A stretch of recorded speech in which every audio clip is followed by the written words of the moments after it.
Hey there, creepy peeps. My name is Nightmare Maven, and I love talking about horror. And I have more debates for you because I just like to stir the pot. That's not true. I'm a Cancer sign. I really don't like to stir the pot.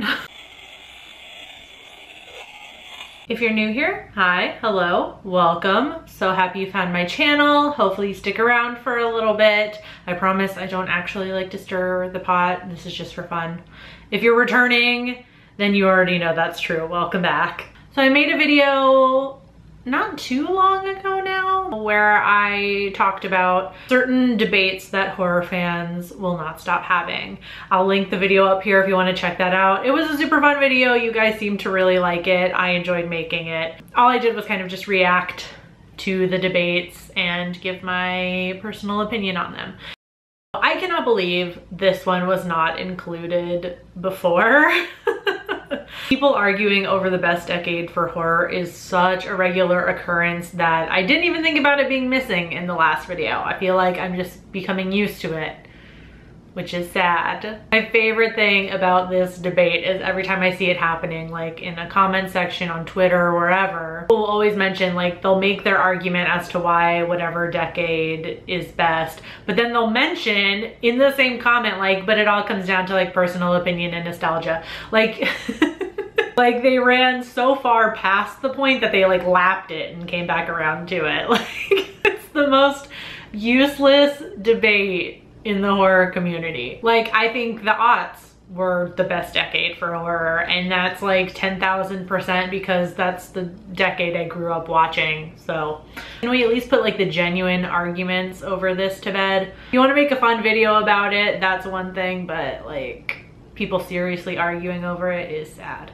A few of you guys mentioned this one in the comments of the last video, and I feel like it's a much more recent debate to be having as of streaming services being as evolved as they are. Plus, with the recent pandemic, streaming services have boomed even more. I think I am truly on the fence when it comes down to like what the best way to watch a movie is, whether it's at the theater or at home. In the theater, yes, you run the risk of being stuck in a showing with annoying people who are making a lot of noise or playing on their phone and it's distracting. But then there's also the magic of like a shared experience in a dark room with a bunch of strangers. Like, you just don't get that when you're watching at home by yourself, you know? At home, like watching by yourself, you maybe lose that shared experience unless you're streaming a movie online with friends or you're having a movie night at your house. But you can also control the environment a lot more. Obviously, you know, there won't be any distractions. You won't have to worry about any annoying people. And also you don't have to wear pants or a bra. Ugh, this debate.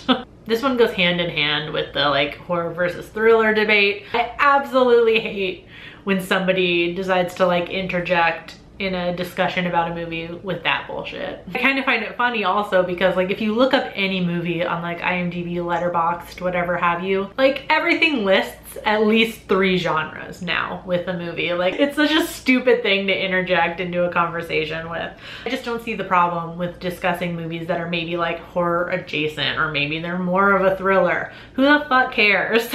I just feel like whenever somebody does that, like whether it's on a Twitter thread, whatever, it just feels so gatekeepy. Like, let's be honest, Mother Nature is gonna destroy us all in a matter of years.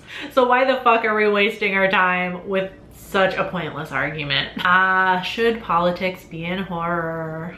Honestly, the quick answer to this is just watch movies however the fuck you want to. For example, if you don't want to read the original Black Christmas as a pro-choice message, that's fine. The only time I have a problem with this is when people are getting on their soapbox to complain that these like socio-political messages are even in horror, period.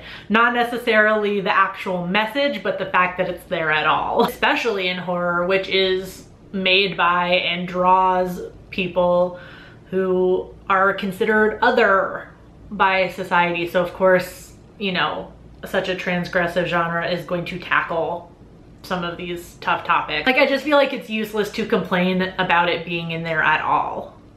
Like, If you don't want to interpret the movie that way, then just don't.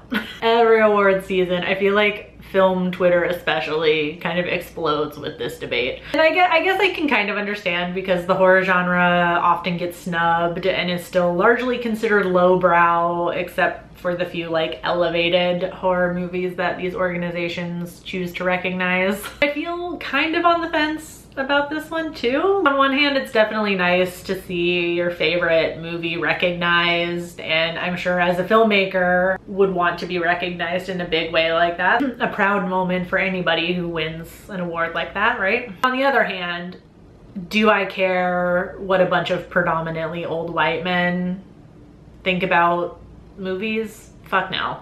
But I understand the other side of it as well, so you know. That one I am truly on the fence for. Okay, so I come at this next debate with zero authority. It's like even in the negative of authority. I don't even know what that means, but I barely tolerate children as it is, and I definitely don't want any, so I feel like I shouldn't even approach this topic, but I genuinely do believe that there are topics and themes that are way too intense for kids. I would never show like a 12-year-old something like I Spit on Your Grave or Martyrs, you know? But I feel like you can definitely ease your kid into the horror genre. No matter what you show them, as long as there's context being given. I think that's the thing most people are missing when we have this debate, is like we're just assuming these kids are gonna watch these movies by themselves and then that's it. But there's also tons of kid-friendly, like creepy movies to start them off with, and pretty much any horror movie made during the Hays Code era would be free from like ultra intense themes anyway. I don't know. I feel like I shouldn't be talking on this at all, so we're gonna go ahead and stop this one. For this last debate I'm gonna talk about, I do have a longer like video planned, kind of like the rape revenge discussion one I did for this topic by itself, because I feel like there's a lot of like nuances in this conversation that I kind of want to unpack. This debate crops up every now and then. Most recently, we've seen it with the announcement of the new Jeepers Creepers movie. The debate of whether we should separate art from the artist. Like you can and you can't separate it. Like the artist's intent is its own separate thing. A viewer's interpretation is also its own separate thing. Like they can exist together, they can exist separately. It's just like one giant gray area, I feel like. When it comes to the financial stuff though, I feel like the lines get drawn a little more clearly, because personally I don't want to give my money to somebody who is a bad person or regularly makes problematic movies, books, whatever have you. I know there's a lot of people involved in movie making that do need to get paid. That still means that the bad person, or the person I don't want the money going to, is gonna get paid. Like movie studios don't give a shit if you rip their movie a new one after the fact. You bought a ticket and that's all they were interested in.